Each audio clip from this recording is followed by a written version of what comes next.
Selamat pagi pemirsa, apa kabar Anda pada pagi hari ini? Senang sekali saya Ibnu Fadil dapat menemani Anda di Berita Kaltim hari ini. Sejumlah informasi penting telah kami siapkan untuk Anda dan berikut di antaranya. 2 gudang dan 2 rumah di Samarinda tertimpa longsor.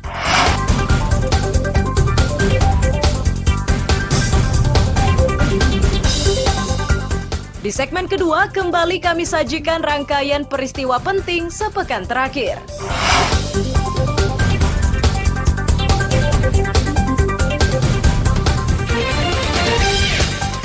Kabupaten Berau kini dihebohkan oleh dugaan munculnya penyakit mulut dan kuku sapi di rumah pemotongan hewan.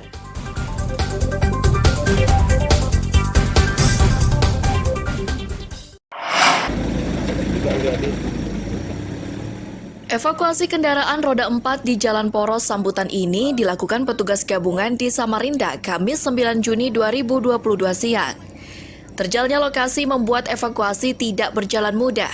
Beberapa warga terlihat masih syok karena tidak menduga dengan kejadian tersebut. Salah satu pemilik rumah mengaku masih tidur saat longsor terjadi. Mereka terbangun oleh teriakan warga yang melihat pergeseran tanah. Dalam kondisi panik, mereka hanya menyelamatkan diri tanpa membawa apapun. Ceritanya itu ya saya lagi tidur. Lagi tidur ya? Satu keluarga lagi tidur. Nah, kemudian mendengar apa, Pak? Nah, adik saya teriak itu longsor. Kira longsor biasa aja ya. Tanahnya makin jalan. Oh gitu ya? Sekitar jam berapa itu, Pak? Jam berapa kejadiannya? Jam 3-an ya? Jam 3-an. Nah, setelah mendengar teriakan itu apa yang Bapak lakukan, Pak? Ya, nyelamatkan apa yang bisa diselamatkan dulu. Selamatkan dulu ya. Nah, posisi rumah ini sebenarnya memang begitu atau bergeser, Pak? Geser itu. Sekitar berapa meter? 2 meteran. Jadi pada saat posisi hendak bergeser itu sampai menyelamatkan diri. Jadi posisi geser terus ya. Oh. Ini kejadian memang pas saat ini atau memang sudah beberapa hari lalu sudah ada tanda-tanda? Ada tanda-tanda, cuman ini parah-parahnya. Parah-parahnya. Nah. Camat Sambutan menyebut panjang longsor mencapai 80 meter dan menimpa 2 rumah serta 2 gudang. Karena tanahnya masih labil, warga diminta mengungsi. Petugas juga akan mengatur arus lalu lintas guna mengantisipasi meluasnya longsor. Dari BPBD disebutkan bahwa lokasi longsor masuk kawasan rawan. Pergerakan Kamis pagi terjadi akibat munculnya titik jenuh pada permukaan tanah.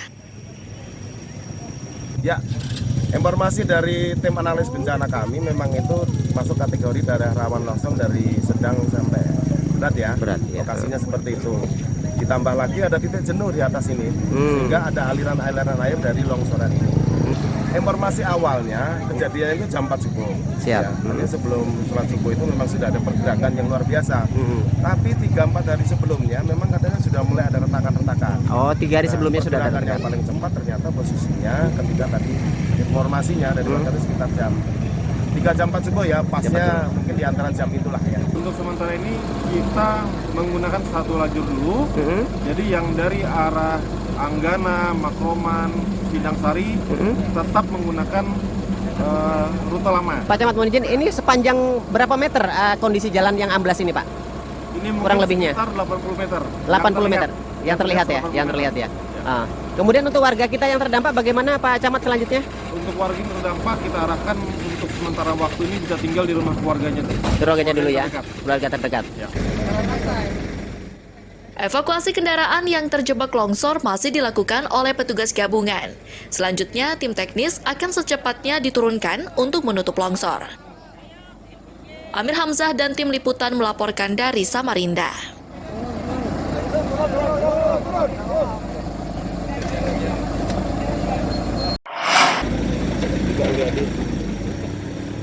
Evakuasi kendaraan roda 4 di Jalan Poros Sambutan ini dilakukan petugas gabungan di Samarinda Kamis 9 Juni 2022 siang. Terjalnya lokasi membuat evakuasi tidak berjalan mudah. Beberapa warga terlihat masih syok karena tidak menduga dengan kejadian tersebut. Salah satu pemilik rumah mengaku masih tidur saat longsor terjadi. Mereka terbangun oleh teriakan warga yang melihat pergeseran tanah. Dalam kondisi panik, mereka hanya menyelamatkan diri tanpa membawa apapun.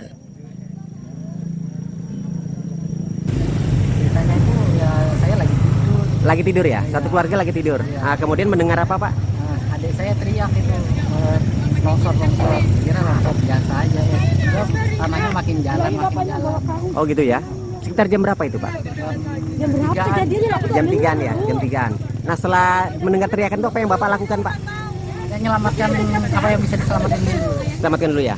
Nah posisi rumah ini sebenarnya memang begitu atau bergeser Pak? Geser itu Sekitar berapa meter? 2 meteran. Jadi pada saat posisi hendak bergeser itu sama menyelamatkan diri? Jadi posisi geser terus ya? Oh. Ini kejadian memang pas saat ini atau memang sudah beberapa hari lalu sudah ada tanda-tanda? Ada tanda-tanda, cuman ini parah-parahnya. Parah-parahnya. Nah. Camat Sambutan menyebut panjang longsor mencapai 80 meter dan menimpa 2 rumah serta 2 gudang. Karena tanahnya masih labil, warga diminta mengungsi. Petugas juga akan mengatur arus lalu lintas guna mengantisipasi meluasnya longsor. Dari BPBD disebutkan bahwa lokasi longsor masuk kawasan rawan. Pergerakan Kamis pagi terjadi akibat munculnya titik jenuh pada permukaan tanah. Ya, informasi dari tim analis bencana kami memang itu masuk kategori daerah rawan longsor dari sedang sampai berat ya. Berat ya. Lokasinya seperti itu. Ditambah lagi ada titik jenuh di atas ini, sehingga ada aliran-aliran air dari longsoran ini. Informasi awalnya kejadian itu jam 4 subuh. Siap. Ya, nanti sebelum sholat subuh itu memang sudah ada pergerakan yang luar biasa. Tapi 3-4 hari sebelumnya memang katanya sudah mulai ada retakan-retakan. Oh 3 hari sebelumnya sudah ada. Pergerakan yang paling cepat ternyata posisinya ketika tadi informasinya dari warga sekitar jam 3 jam 4 subuh ya, pasnya mungkin di antara jam itulah ya. Untuk sementara ini kita menggunakan satu lajur dulu. Jadi yang dari arah Anggana, Makroman, Sindang Sari tetap menggunakan rute lama. Pak Camat, mohon izin, ini sepanjang berapa meter kondisi jalan yang amblas ini Pak? Ini Kurang lebihnya? sekitar 80 meter. 80 meter? Yang terlihat ya? Yang terlihat ya? Kemudian untuk warga kita yang terdampak bagaimana Pak Camat selanjutnya? Untuk warga yang terdampak kita arahkan untuk sementara waktu ini bisa tinggal di rumah keluarganya. Keluarganya dulu ya? Terdekat. Keluarga terdekat. Ya. Evakuasi kendaraan yang terjebak longsor masih dilakukan oleh petugas gabungan. Selanjutnya, tim teknis akan secepatnya diturunkan untuk menutup longsor. Amir Hamzah dan tim liputan melaporkan dari Samarinda.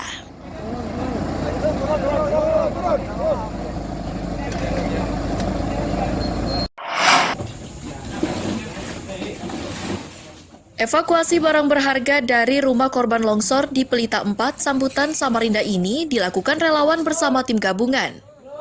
Evakuasi ini tidak mudah karena lokasinya cukup terjal. Relawan bersama petugas pun harus ekstra hati-hati mengantisipasi meluasnya longsoran. Korban untuk sementara mengungsi di rumah keluarganya.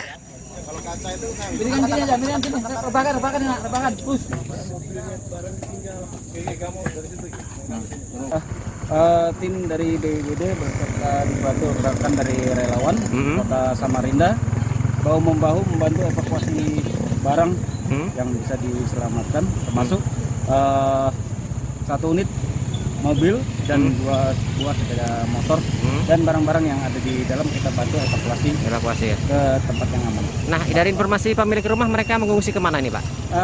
Pengungsi mengungsi ke tempat keluarga. Keluarga ya sementara. Keluarga. Jadi positif bahwa rumah ini tidak bisa dihuni atau bagaimana? Sementara tidak bisa dihuni. Seorang warga mengaku sempat melihat retakan tanah di hari sebelumnya. Namun, ia tidak menduga retakan tersebut cepat meluas hingga menimbulkan longsor.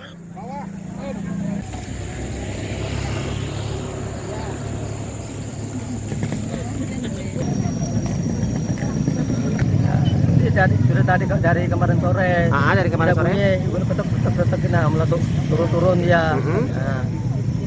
Kemarin sore itu sudah segini lebarnya retaknya itu. Retaknya Pak ya? Iya. Di atas jalan ini? 15 cm Pak ya? Iya 15 cm turun. Nah pada saat itu apa yang Bapak lakukan awal pertama itu? Ada, saya pikirkan cuma mungkin tanah cuma turun sedikit aja gitu tadi. Nggak mikir longsor, nggak ada mikir gitu. Dinas Pekerjaan Umum dan Perumahan Rakyat Provinsi Kaltim mengaku akan secepatnya menurunkan tim guna mengkaji struktur tanahnya. Ini dinilai penting sebelum pekerjaan fisik dilakukan. Ia berjanji penanganan longsor akan dikerjakan tahun ini. kami akan mencoba melakukan kajian teknis di lapangan. Seperti apa langkah ke depannya, Pak. Nah, seperti itu. Kami usahakan untuk penanganan longsoran ini bisa kita lakukan di tahun ini, Pak. Di tahun ini ya? Ya, insya Allah. Nanti mungkin kita lakukan mungkin relokasi program dan sebagainya. Tapi kita coba dulu untuk melakukan kajian teknis dulu. Saya merasa itu penting. Kajian teknis di awal dulu ya? Ya, itu. Nah, setelah itu baru kita bisa kita berbuat ya. Memutuskan untuk apa ke depannya nanti. Evakuasi korban longsor masih berlangsung. Para korban untuk sementara ditampung di rumah kerabat dan keluarga dekatnya. Amir Hamzah dan tim liputan melaporkan dari Samarinda.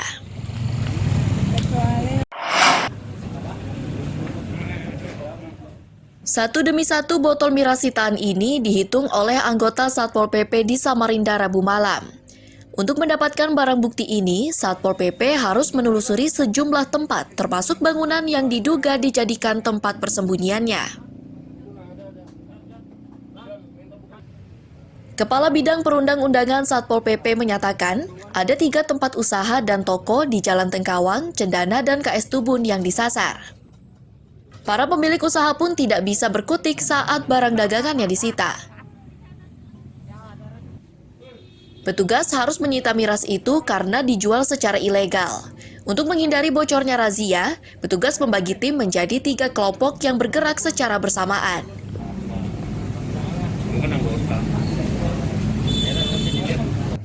Kegiatan miras pada malam hari ini memang kegiatan rutin kami ya, yang biasa kami lakukan. Artinya kita pengawasan peredaran miras di Kota Samarinda, karena memang miras salah satu pemicu terjadinya tindak kriminal dan gangguan atau ketertiban umum. Ada berapa wilayah atau berapa titik yang disasar tadi, Pak? Tadi ada 3 titik ya tadi ya. 3 titik ya. Dengan hasilnya, Pak? 96 botol. 96 botol berbagai jenis, Pak ya? Berbagai jenis. Dari pengakuan pemilik toko atau warung itu mereka menjual atas izin atau tidak ada, Pak? Yang jelas mereka tidak berizin. Tidak karena berizin. Dari sisi tempat mereka tidak memiliki izin. Tidak memiliki izin ya. 3 titik tadi bisa disebutkan, Pak, wilayah mana aja? Tadi di KS Tubun, di Tengkawang, sama di Cendana. Cendana ya. Untuk membuktikan pelanggaran, pemilik usaha akan dimintai keterangan di Satpol PP. Bila terbukti bersalah, maka akan disidangkan di pengadilan negeri. Amir Hamzah dan tim liputan melaporkan dari Samarinda.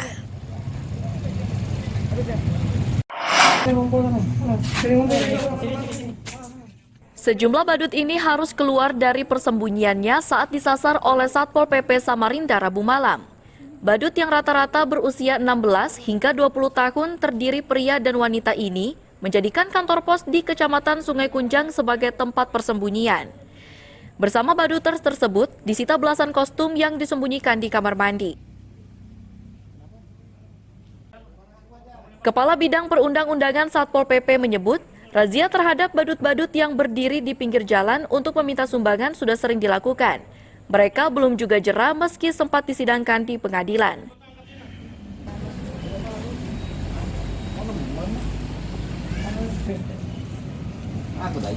Oh ya, badut memang kegiatan rutin kita juga, termasuk target kita juga, yang mana kita dapat laporan kembali pada titik yang sama pernah kita tertibkan di situ, sampai kita ke tingkat pengadilan, ternyata ada lagi dan kita ambil lagi. Di lokasi mana tadi dititipkan? Di Big Mall. Di depan Big Mall, seberang Big Mall ya? Sudah berapa kali, Pak, di depan Big Mall itu? Sering sih di situ. Sering kali dititipkan. Ya. Terakhir malah kita penertiban sampai ke tingkat pengadilan. Pengadilan, Pak. Sampai kita tadi ada sekitar 12 bayi. 12 kostum ya, 12 kostum ya.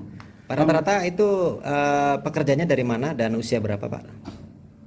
Tadi usianya Minimal 16 sampai 19. 16 sampai 19 tahun.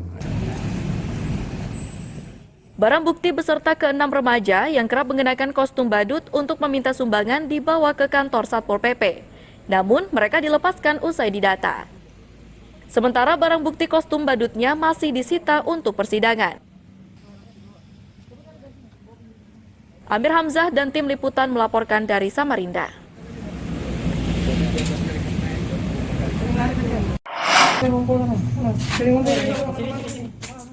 Sejumlah badut ini harus keluar dari persembunyiannya saat disasar oleh Satpol PP Samarinda Rabu malam.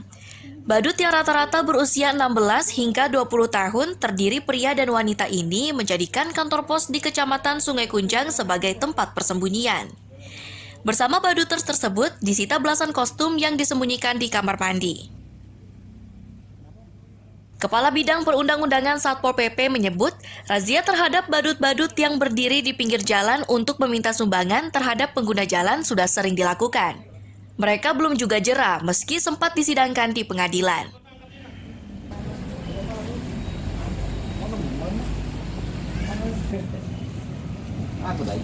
Oh ya, badut memang kegiatan rutin kita juga, termasuk target kita juga, yang mana kita dapat laporan kembali pada titik yang sama pernah kita tertibkan di situ sampai kita ke tingkat pengadilan, ternyata ada lagi dan kita ambil lagi. Di lokasi mana tadi dititipkan? Di Big Mall. Di depan Big Mall, seberang Big Mall ya? Sudah berapa kali Pak di depan Big Mall itu? Sering sih di situ. Sering kali dititipkan apa? Ya. Terakhir malah kita penertiban sampai ke tingkat pengadilan. Pengadilan. Sampai kita tadi ada sekitar 12 kostum ya, 12 kostum ya. Rata-rata itu pekerjanya dari mana dan usia berapa, Pak? Tadi usianya Minimal 16 sampai 19. 16 sampai 19 tahun. Barang bukti beserta ke-6 remaja yang kerap mengenakan kostum badut untuk meminta sumbangan dibawa ke kantor Satpol PP. Namun mereka dilepaskan usai didata. Sementara barang kostum badutnya masih disita untuk proses persidangan di pengadilan. Amir Hamzah dan tim liputan melaporkan dari Samarinda.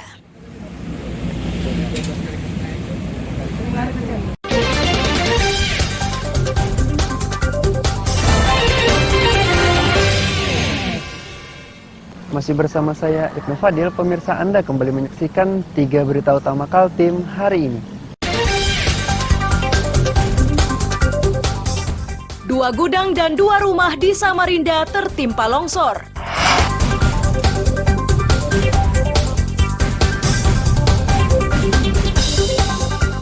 Di segmen kedua, kembali kami sajikan rangkaian peristiwa penting sepekan terakhir.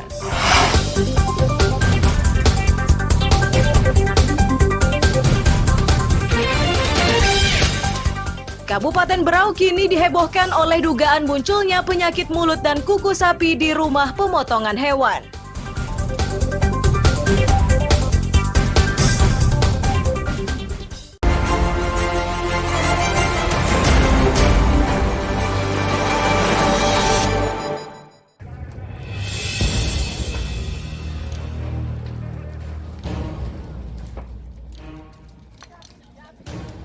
Delapan bangunan ludes terbakar. Jumat 3 Juni 2022 permukiman di Jalan Raudah Gang 8 dan 9B Teluk Lerong Ilir, Samarinda Ulu terbakar. Bangunan yang rata-rata terbuat dari kayu dan mudah terbakar membuat api dengan cepat meluas. Tidak ada korban jiwa namun 8 bangunan gagal diselamatkan. Diduga musibah ini disebabkan hubungan pendek arus listrik.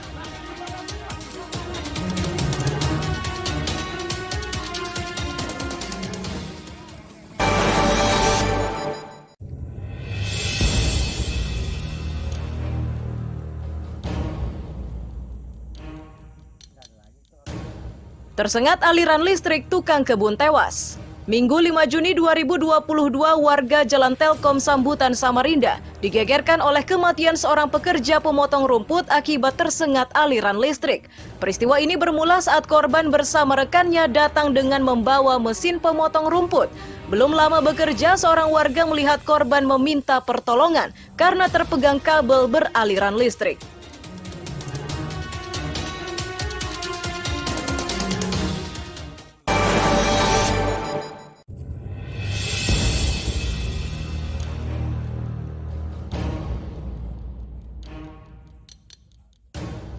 Reka adegan pembunuhan di rumah ibadah. Senin 6 Juni 2022 tersangka penganiaya dan pembunuh rekannya dikeluarkan dari sel untuk reka ulang peristiwa tersebut. Dari reka ulang tersebut terungkap motif pembunuhan dilatari kekesalan tersangka karena kerap disuruh-suruh oleh korban saat bergotong royong di salah satu gereja di kilometer 10 Balikpapan Utara.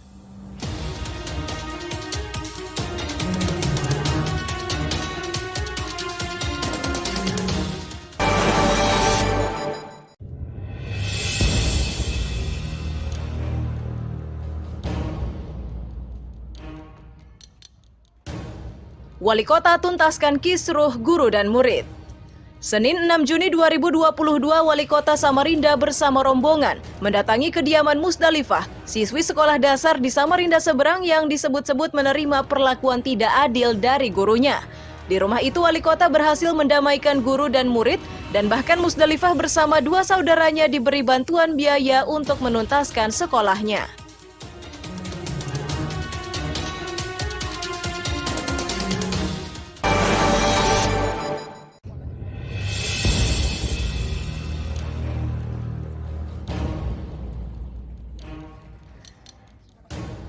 Jasad pria mengapung di sungai. Selasa 7 Juni 2022, kawasan Pelabuhan Samarinda digegerkan oleh penemuan jasad pria tanpa busana mengapung di aliran Sungai Karangmumus. Petugas menduga korban merupakan orang dengan gangguan jiwa.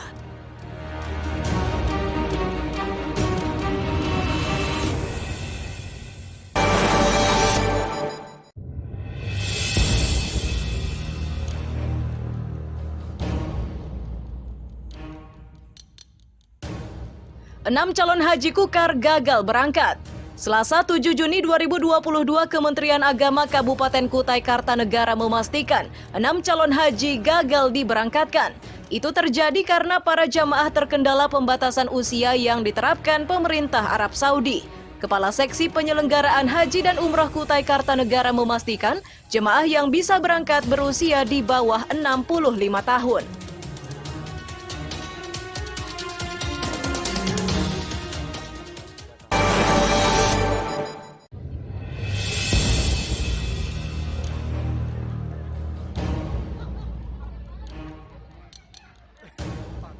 Gempa Sulbar terasa hingga Balikpapan.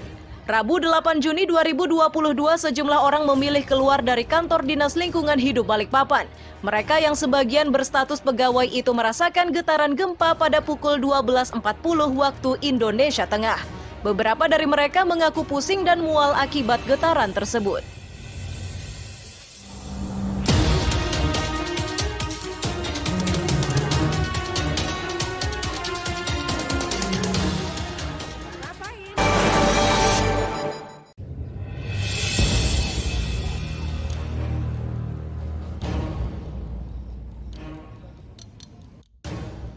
Jasad pria di pos Pasar Kedondong. Rabu 8 Juni 2022, Pasar Kedondong di Jalan Ulin, Kelurahan Karangasem Ilir, Sungai Kunjang, Samarinda geger. Itu terjadi setelah seorang pria bernama Kinoy ditemukan tergeletak tidak bernyawa di pos pasar. Warga pun buru-buru menghubungi petugas keamanan. Petugas memastikan tidak ada tanda kekerasan pada jasad korban.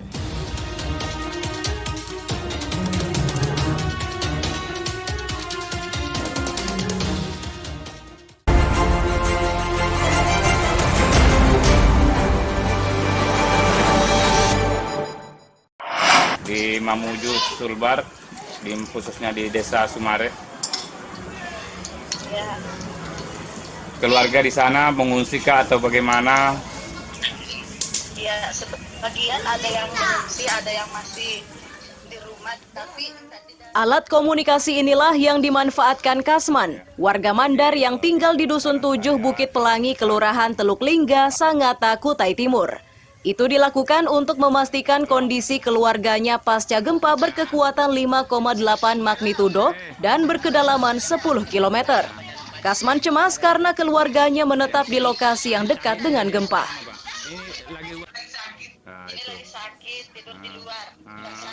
Mendengar anggota keluarganya selamat, Kasman senang. Dari cerita yang didapat, anggota keluarganya diliputi kepanikan dan berhamburan keluar dari rumahnya masing-masing.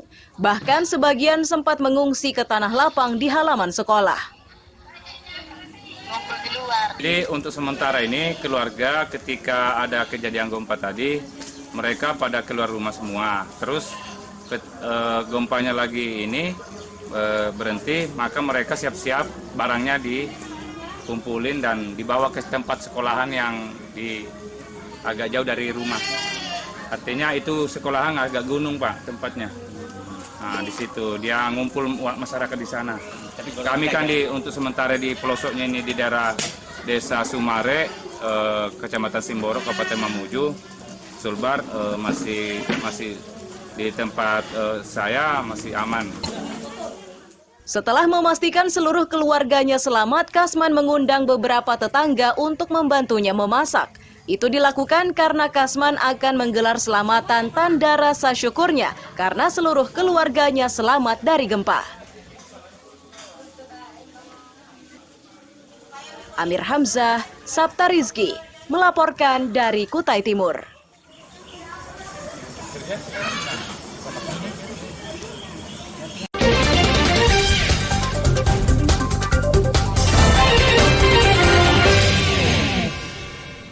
Masih bersama saya Ibnu Fadil, pemirsa Anda kembali menyaksikan 3 berita utama Kaltim hari ini. 2 gudang dan 2 rumah di Samarinda tertimpa longsor.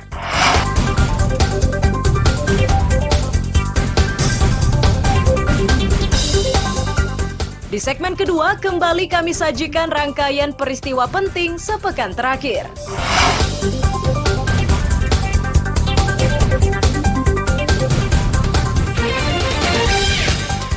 Kabupaten Berau kini dihebohkan oleh dugaan munculnya penyakit mulut dan kuku sapi di rumah pemotongan hewan.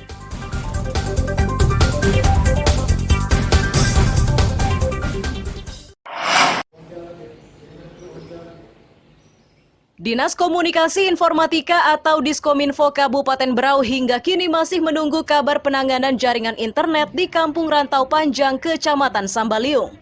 Ini dilakukan menyusul pemberitaan tentang blank spot di kampung tersebut. Sejauh ini Diskominfo mengaku tidak mengetahui permasalahan tersebut hingga jaringan internet masih belum difungsikan meski towernya sudah didirikan. Kabar terakhir yang didapat, Telkomsel tengah berkoordinasi dengan Mitratel. Diskominfo Berau berharap jaringan tersebut sudah terhubung di tahun 2022 ini.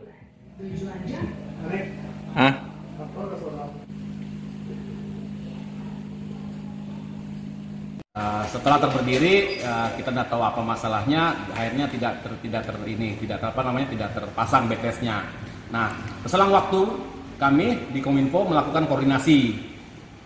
Pada waktu itu setahun yang lalu kami ke Balikpapan koordinasi dengan pihak Mitratel, terus kita koordinasi dengan pihak Telkomsel. Jadi alhamdulillah rencananya itu mereka lagi mengajukan proposal untuk BTS-nya. Jadi pihak Telkomsel melalui koordinatornya yang di Samarinda itu akan lagi mengajukan proses proposal untuk memasang BTS di Rantau Panjang. Mudah-mudahan dalam tahun ini juga karena sudah kita mereka sudah melakukan koordinasi itu dengan pihak pimpinannya, makanya saya bilang proposalnya tinggal menunggu aja, tinggal menunggu diimplementasikan. Ya mudah-mudahan di dalam tahun ini juga, tapi saya rasa tahun ini. Diberitakan sebelumnya, warga di Kampung Rantau Panjang hingga kini masih menggunakan modem untuk mendapatkan sinyal internet. Agar sinyalnya lebih kuat, mereka menaruh modem tersebut di ketinggian. Jaringan internet ini sangat dibutuhkan untuk anak-anaknya saat belajar melalui daring. Amir Hamzah, Miko Gusti, melaporkan dari Kabupaten Berau.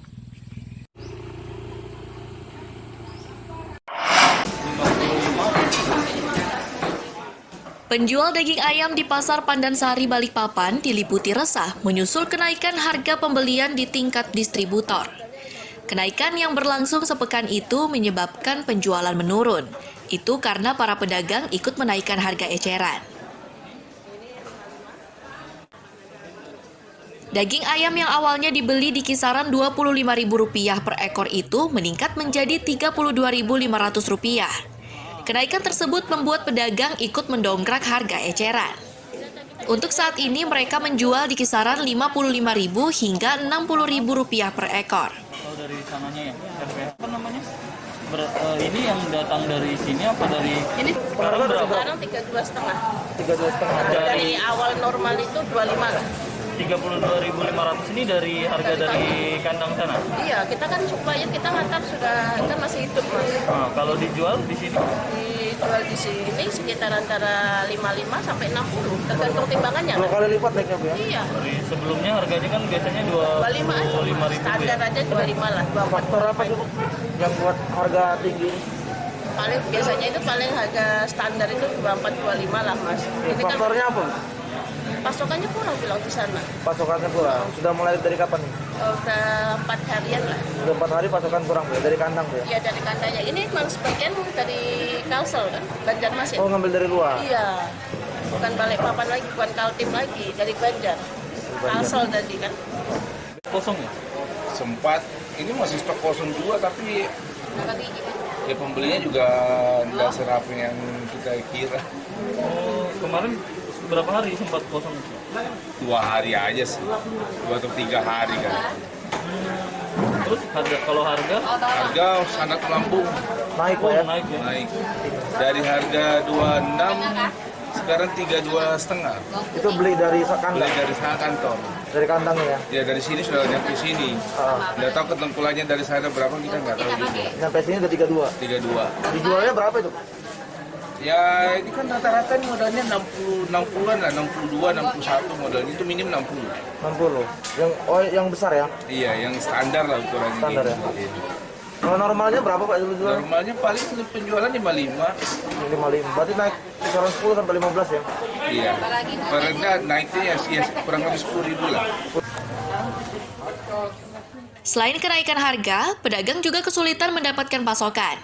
Bahkan untuk mendapatkan daging ayam ini, mereka harus memesan hingga ke Kalimantan Selatan. Amir Hamzah, David Purba melaporkan dari Balikpapan. Oh, Jalan Dondang. Iya.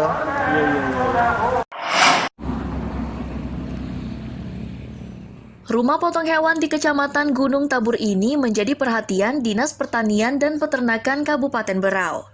Itu menyusul temuan seekor sapi yang menunjukkan gejala penyakit mulut dan kuku. Meski gejalanya mirip, namun Distanak belum bisa memastikan. Mereka harus membuktikan melalui uji laboratorium di Balai Veteriner Banjarbaru di Banjarmasin, Kalimantan Selatan. Sapi yang diduga tertular itu sudah disembelih dan beberapa bagian sudah dibawa ke laboratorium untuk diuji. Sedangkan dagingnya dikuburkan.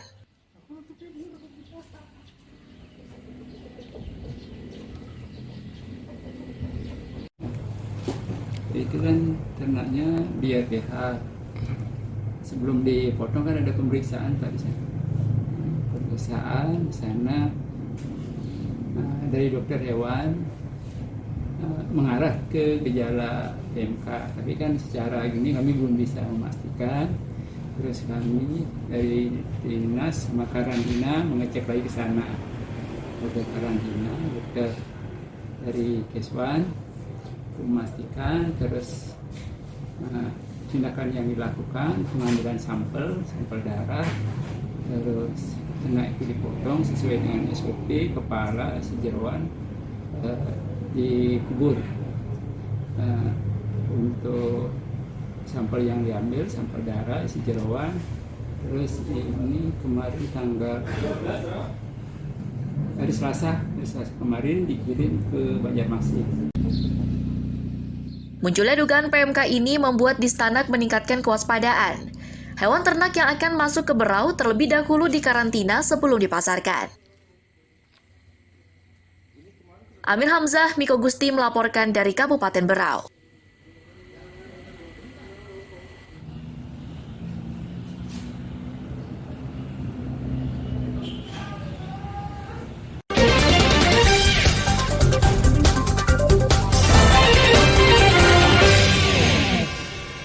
Pemirsa, berita tadi menjadi akhir kebersamaan kita pada pagi hari ini.